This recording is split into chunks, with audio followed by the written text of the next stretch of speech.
The time is now. We need ambitious ideas and bold solutions to answer the climate challenge and help our communities to thrive, today and for generations to come. This is the challenge that inspires us and why we created the Solent Cluster. We have a clear vision to make the Solent a global hub for low-carbon innovation and inward investment, to effect real change in energy production and consumption, to create tens of thousands of new employment opportunities in the technologies and industries of tomorrow, and drive economic growth across the region. At the centre of our plan is the development of commercial-scale hydrogen production and carbon capture and storage facilities, with the target to cut the region's industrial, transport, public and residential emissions by up to 90% by 2050, capturing more than 10 million tonnes of CO2 per year. But we can be a catalyst for so much more. We can revolutionise transport across the region and beyond, powering public and commercial vehicles with renewable fuels, and provide communities and businesses with low-carbon, sustainable energy. Our location also presents other unique opportunities to support key industries. Our planned technology and innovation programs will develop and produce a new generation of sustainable fuels that will extend our impact far beyond the Solent. Through sustainable future fuels production, we can significantly reduce emissions for the UK's maritime industry, enabling a vital contribution to economic growth. We are also uniquely positioned to support the aviation sector by leveraging waste-to-energy technologies and utilising our existing pipeline and infrastructure. We will deliver sustainable aviation fuel to not only regional airports in the south of England, but also direct to Heathrow, Gatwick and Birmingham. We've brought together over 50 highly motivated partners to make our aspirations a reality, from global businesses and leading academic institutions to the public sector and local government. We're now working together to realise a low-carbon future for the Solent and beyond. This is what makes us different from other industrial clusters. This is what makes us unique.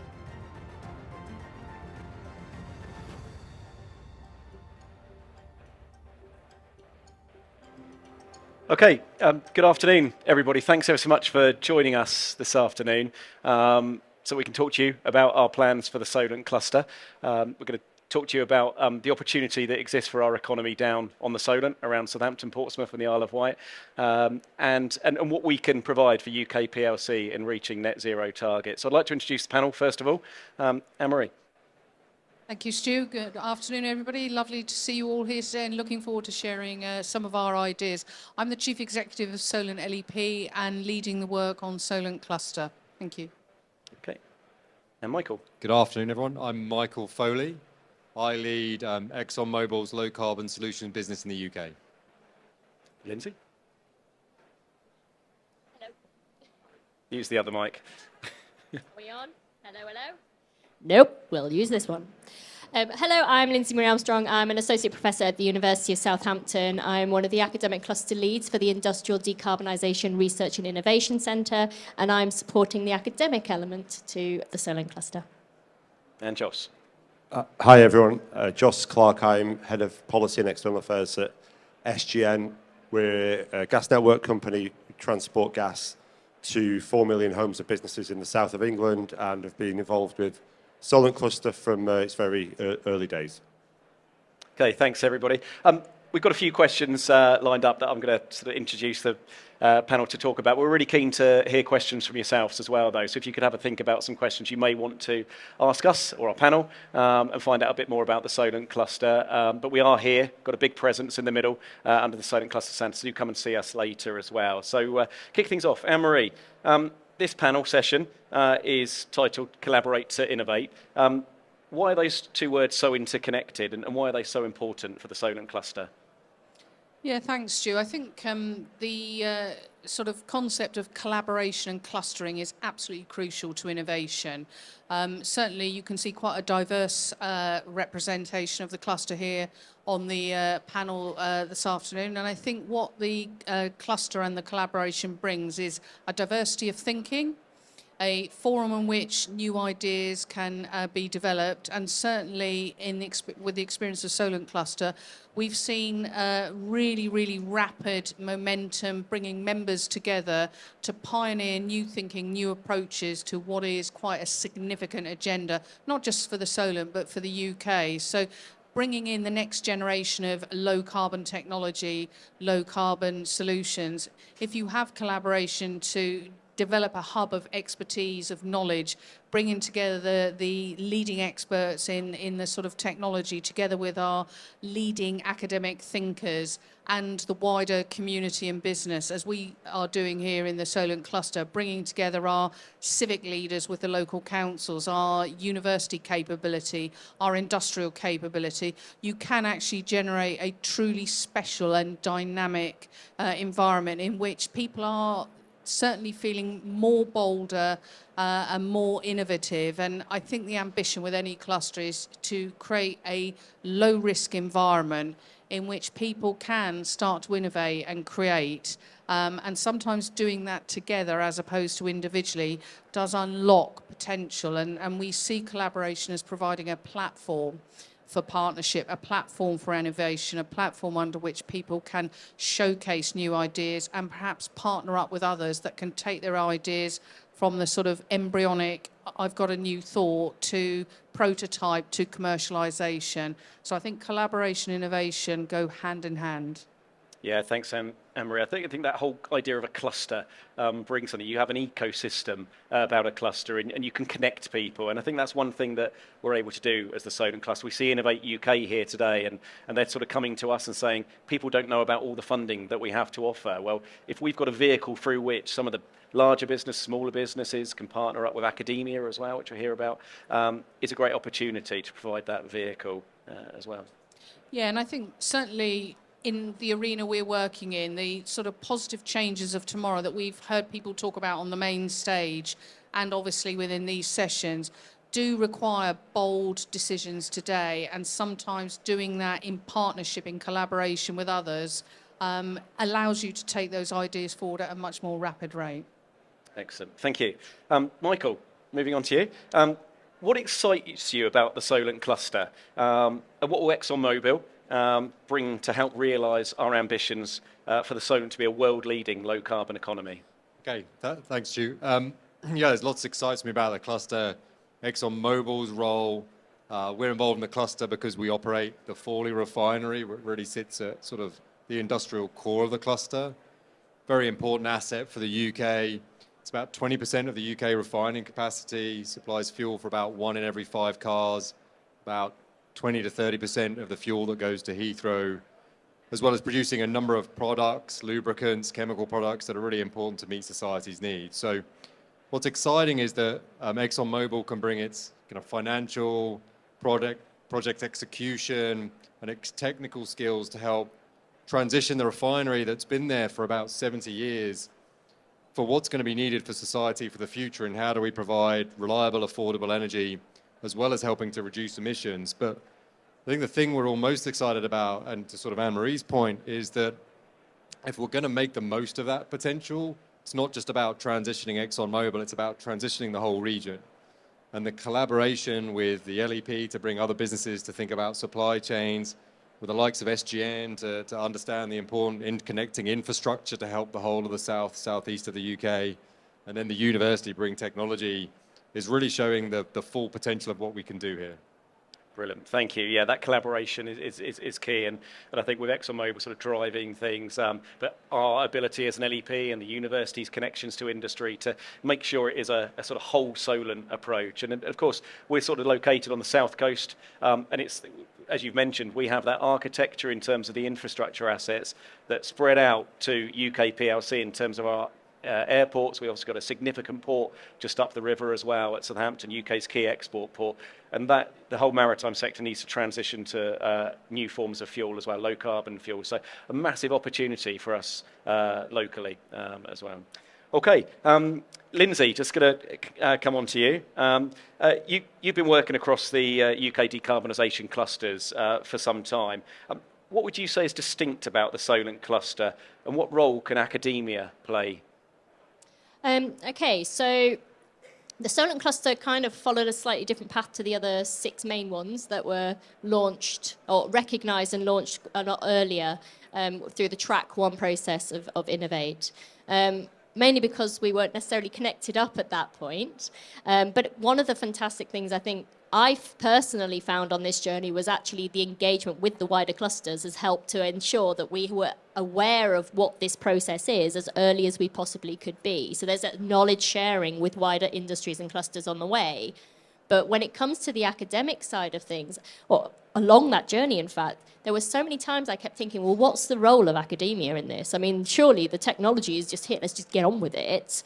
But there is a massive role for academia, because if there were not questions already still out there, then we'd be solving this by now. So there are so many questions from the ground upwards, from the communities, from the transport side. What does this look like? The policy. What is this going to look like in terms of skills? That is a massive agenda that we're all asking right now. So there are questions and research undergoing in order to do this. And then when we look at the technological side, yes, there are technologies that can do what we need to do to get this ball rolling, but they're not necessarily optimized or driven to the point where we can say these are the here and now. There are always going to be questions that need to be answered sort of 10, 15, 20 years down the line. What do these new technologies look like? Where do they fit into this big picture? So we need to think of this pipeline of innovation from what can we do now to what do we need that we might not even know the answers to yet, or even what the question is in some of these cases. But these are challenges, and as academics, we love challenges. We love problems and cases, and that's the kind of mindset we love to do to solve them. So, yeah. Brilliant. Thanks, Lindsay. And Joss, just coming to you at the end of the panel there. SGN, who you work for, performs a key role in distributing gas to millions of people across Scotland and southern England. Can you tell us about the role that SGN is playing in the Solent cluster, and more broadly, the work that you're doing to decarbonise heating, transport and industry? Yeah, so I mean, fundamentally, we're a gas pipe network. We've been around for many years in a lot of different guises, but we kind of play a really important role in just the day-to-day running of people's lives at home and businesses. And we do think actually we're going to have a role as we transition to net zero. We know we've got to get methane, natural gas out of the pipe network. We do think there is definitely going to be a role for hydrogen, given the scale and complexity of the challenge, both in the domestic setting and in commercial and industrial space as well.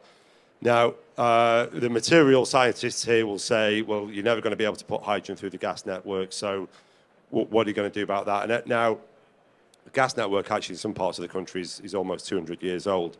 The good news is that over the last 2 decades, we've actually been replacing a lot of the gas network at low pressure levels to plastic pipe in the UK, such that we're probably about 75–80% replaced in many parts of the country. So that repurposing effort actually, for different reasons, but has been underway for a long time. And backed by HSE and Ofgem, we've still got another sort of 9–10 years to run actually. Further up the network, you get to higher pressures, and there's sort of significant R&D underway to test, can we actually run hydrogen in higher pressure parts of the network? And we've got some confidence that you can. We've got live trials in redundant old pipes and in pipes that have been put into R&D labs. So hopefully once we can kind of get to a good grounding on what the network can do, then we can give customers, both at the supply side and the demand side, confidence that actually they can move products around and get it into customers. Now that customer piece is really critical. We span in the south of England everywhere from sort of Poole and Dorset to Battersea and the Isle of Grain in terms of our geographical reach. And we can see there's a lot of projects underway across the south of England, similarly in Scotland actually, everywhere from Aberdeen down through Fife and across to Perth in the west. As a network, we have a kind of unique position to be able to kind of look above actually and see what the region can do. So what the Solent Cluster actually brings to bear is an ability to link through lots of customers at different parts of the supply chain to kind of really bring forward the sort of hydrogen vision that we all have within the cluster. That's brilliant. Thanks, Josh. Thanks ever so much for that. And I think that's one of the features I think about the Solent cluster, as colleagues have sort of mentioned, is that joined up approach that distributors, producers, and also from our perspective at the Local Enterprise Partnership around how do we get the skills in to support these jobs that will be career-long jobs. We're keen to sort of get some questions from yourself. So happy to take some questions. I don't know if there's a roving microphone at all. Got someone there to help out. But yeah, any questions? Yeah, I've got one here. I think a microphone's coming. Oh, we'll use this one. Just bear with us for a moment. If you could say who you are and who you work for, it'd be really helpful, and then your question. Thank you. Hi, my name's Mark Hand. I work for a social enterprise called Mobility Ways. I'm interested, given the scale of the operation at the moment and so many partners, you must have tens of thousands of people commuting in on a daily basis to work. What actions are you taking now to ensure that you can minimise your commuting emissions? Anne-Marie, we haven't got a microphone. Oh, this one might work. There we go. Let's try and multi-mic. Hello? Yep, there we go. Yeah, well, good. Yeah, I mean, I think that's a really important question. Certainly within the Solent area, we do have a number of individuals in commuting and out commuting, to your point. And I think there are two sort of elements to that sustainable approach to economic growth that we're looking at. The first is upskilling the existing resident base so that they are able to access and take the jobs that will clearly be created as a result of the work we're doing. So hand in hand with looking at the sort of technology, the innovation, is the skills interventions. We've actually got some of our apprentices here in this room today because we want them to see the sort of job opportunities of tomorrow as well as the jobs that they're doing today. So we're very heavily invested in the upskilling the residents. The second element is also about looking at job creation within the area. So a number of residents that do out-commute to jobs outside of the Solent, and we want to see them looking at the sort of high-growth job opportunities that we think will come forward as a result of this investment and think, actually, my career aspirations, my ambitions can be satisfied within the area that I live. And I think that twin track approach of addressing the skills gaps that we have in existence, plus generating high-end jobs that give people that kind of career pathway that will challenge them and keep them motivated, is going to be a very important component to address what you've just described. Thanks. Thanks, Emery. I think I'd add to that as well. I think one of the features of our partnership in our cluster is that we've got all of the local authorities of our area on board. So we've got the transport authorities on board, the planning authorities on board. So they're invested in this. They recognise this as an opportunity for our area and the communities that they serve. And that's very much part of what we see at the Solent Cluster. So, we are fortunate we have quite a concentrated geography in terms of people who live in the area tend to work in the area as well, which helps us. But it's really important to have those local authorities on board. I don't know if anyone else has got anything to add. If not, we can move to another question. So, okay, Lindsay. In which there was another question anyway, so okay. we'll roll on with... Yeah, we'll roll the questions. Yeah, next question, yeah. Great, okay, thank you. My name is Alistair Brown. I'm here in a personal capacity. I was wondering how you got started and who the key people were and how you got that momentum growing at the beginning. Okay, yeah. Lindsay, you're probably a good person to start with that, actually. Yeah, so it's kind of a little bit of paralleling at the same time as just generally getting to know a lot of people. So for me personally, and I think this helped to kickstart with SGN as well as Exxon, it started when there was that 2019 report from the UK government just say, here you go, here are the dots on the map to say where the key emitters for industries are. And this is the money that we're going to do for track 1 and cluster sequencing, etc. Form your clusters, let's get this in. At the same time, £20 million went to IDRIC, which is that innovation for research side of things, and they allocated an academic cluster lead for each of them. So naturally, I got the one without the cluster. So I'm like, woohoo, either this is going to be an extremely fun 4 years of doing nothing, or we start getting the ball rolling and we start talking to people and work out what it is we need to do. So for me personally, it meant engaging with all different clusters, linking up with SGN. So I very, very early on met up with SGN and also with Exxon, and we were interacting with policy and sort of working out what it is we need to do. And then along those lines, I think everybody kind of were looking at various different routes for what they needed to do. And then as of last year, bam, it all just kind of came together, and we launched in November. So it was one of talking, one of chatting, something I personally like doing, but it was key. It was that enabling to cross-sector as well. So, I mean, Michael from Exxon. I'll add, I think with these industrial clusters, you've seen it similarly with other ones, but I think it took a company to sort of, or someone to come in and say, look, I'm willing to deploy some investment and take some risk here. And we'd been on the periphery of some of these discussions, and as we evolved our strategy as ExxonMobil and recognized the potential in Fawley and particularly around the geological storage opportunity, we started to say, look, this is a place we can bring investment. As soon as we sort of started to communicate that, and because of the relationships we already had with the university and with the LEP through the work we've done already, it really snowballed pretty quickly. Companies like SGN, we started to see where there was these collaborative opportunities. And what's been almost most impressive is we launched in November of last year, and we went from sort of 4 to 5 companies to 70. And I think what that points out to me is that the south and southeast of the UK was really desperate for a cluster. A lot of them have been in the north, northeast, and Scottish cluster, and there was nothing really in the south. And I think that's what the Solent Cluster has really introduced, and the interest has been incredible since then.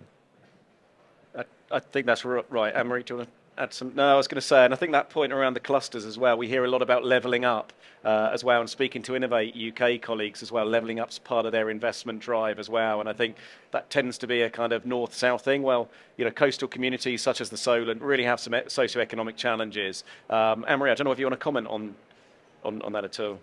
Oh, there's another question. We've got another question, have we? Yeah, okay, yeah, fire away. Hi, Amjad Hussain is from ABB, Senior Capture Team Lead for Large Projects.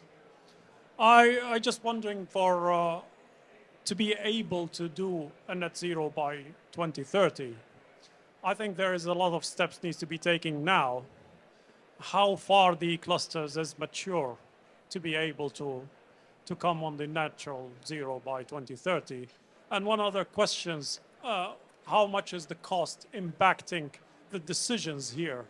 Because we've seen some of the green initiatives is actually either cancelled or put on hold because the cost is high to implement such projects. I'm really sorry I didn't get either of those questions. I got the first one, Stu. Did you on want to net take the first zero. one? Yeah. Could you first question. Yeah, thank you. You got the second one, yeah. First question was the path to net zero by 2030 was what? Yeah. Okay. Yeah. So in broad terms, I think the path to net zero is very different for very different organisations. So we have, for example, a number of local authorities that have declared an ambition to get to net zero by 2030, and we have some 2040. We have one of our ports, Portsmouth International Port, that wants to be the first net zero port in the UK, and they're very nearly there now. And then we obviously have some more strategic projects, and some of the work that Exxon are doing will fall into that category. That will move the dial, not on an organisational basis, but on an area or national basis. So I think the importance of the cluster is it stitches all those different things together so that you can identify a portfolio of projects and programmes, some of which will hit that target sooner, and some of which will play out over time because of their significance or because of the extent of the challenge. And I think one of the ambitions we have is to help some organisations on that net zero journey, particularly within the small and medium enterprises, because it could be quite a complex journey. So we think the cluster can bring added value there at a micro organisation level, as well as with the organisations that I've just alluded to. So I hope that kind of helps with your question. Michael, are you taking the next one? The second question was around the cost, if that was all Yeah, right. how much is the cost important here? I mean, if the Yes. cost is too high, are we going to see the clusters being cancelled? Yeah. So maybe just one comment on the timeline. I think there's an incredibly large amount of things to do in a very short period of time if we're going to get to net zero by 2050. 2030, the sort of scale of hydrogen plant and carbon capture storage we're looking at is sort of 8 to 10 years of construction. So we really need to be moving faster than we're slowly seeing some of the policy in the UK move, and we're seeing decisions delay progress. On cost, look, this is going to be expensive to do. There is going to be a cost to society, and I think that's got to be borne by companies, by the government's got to help with some risk sharing on it, and there is going to be a cost to society as well. We're going to all have to get comfortable with that if we want to achieve net zero. The quicker we can create the markets, like we saw with wind power, the quicker we can all move in this space, the faster the cost will come down. I think the slower we are at that, as we've seen elsewhere, technology, the work with the university, LEP bringing supply chains, the faster we can move and the more market competition there can be, we're likely to see costs come down. Okay, thanks. Josh, did you want to say anything? I just wanted to come back on the cost piece. I'm probably not going to answer the question in a way of pounds, shillings and pence, but I think on the cost piece, as we go to 2030, I think we've got to make sure that the frame of our analysis is one that looks at this from a whole system perspective. It'd be very easy to just sort of price Solent. It's probably not that easy actually, but you could narrow down and try and price Solent and compare it to HyNet or Grangemouth, and then kind of do a value for money analysis. Actually here we're talking about multiple sectors: transport, domestic heat, industrial, commercial. You can break each of those down into different parts as well. You've got power as well in the mix as well. You've got an infrastructure cost, and you've got commodity costs. And actually, to sort of pinpoint where the range here on cost is, I think needs to take all of those different parts of the energy system into account, and not just in 2050, but how we transition there, and then how you run on a day-to-day basis. So it's incredibly complicated. I haven't got a definite answer for you, but I think when you kind of do that, you probably get not just a kind of clearer cost on hydrogen per se and the infrastructure needed and the commodity element, but what choices you want to make around other elements in terms of transport or domestic heating as well. Thanks, Joss. I think we're allowed time for one more question. I think gentleman there had his hand up.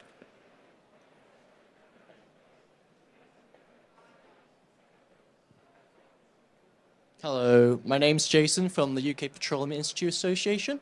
So my question is, you see a lot of big clusters and international competition in these decarbonisation area, especially with IRA. Do you see offshoring investment as a problem in this cluster, with subsidies being available in the US and Europe, less so being announced in the UK? Do you see that slowing the progress of the Solent Cluster here? Open to anyone. Michael? Yeah, so the UK has a number of strong attributes that still makes it an attractive place for investment. So it's got mature policy. It's been the Department of Energy Security Net Zero has been very conscious to be technology neutral, agnostic, and really allow technologies to come through and develop to find the winning solution. And it's got a globally leading regulatory and sort of service base. So seem to be attractive. Yeah. The US has changed the playing field with what it did with the Inflation Reduction Act, and that's bringing a lot of investment to the US in the near term. The UK has to keep on its pace of deployment, and it has to be clear about deployment to secure investors in the UK. There is a challenge with credibility for the UK at the minute, and I think it has a window where it can maintain the interest of investors, but the delay we've seen in several key policies recently has damaged some of that credibility, and we really need to see that certainty to bring that investment. Okay, thanks, Michael. And thanks, I think we're out of time now, but thanks ever so much for your questions. If there are any other questions lingering, please do come and see us on our stand. You can't miss it, the Solent Cluster. So thanks to the panel, thank you very much, and thank you to you also for attending and your questions. Thank you.